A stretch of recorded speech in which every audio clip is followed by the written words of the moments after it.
وفاة زياد الرحباني ابن الفنانة فيروز.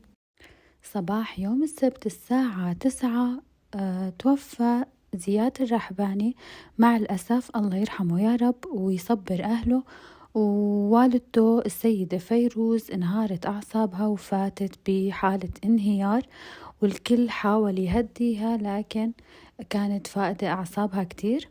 واللي تبين خلال الأسابيع الماضية أنه كان بده يغير الكبد تبعه، لكن هو كان رافض الموضوع وكان رافض الفكرة تماما، بس أهله كانوا مصرين على هذا الشيء، وحتى كان في طاقم من الأطباء عم يتجهزوا لحتى يجهزوا له العملية، لكن هو كان رافض بشكل تام.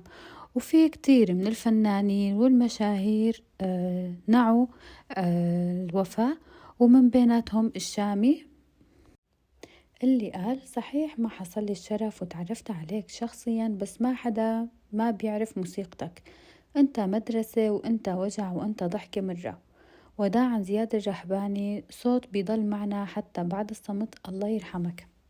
والكثير من الفنانين نعوا الخبر وكانوا حزنانين كتير كتير على فقدهم لزياد الرحباني. الله يرحمه يا رب ويجعل مثواه الجنة، ويصبر عيلته ويصبر السيدة فيروز على رحيله.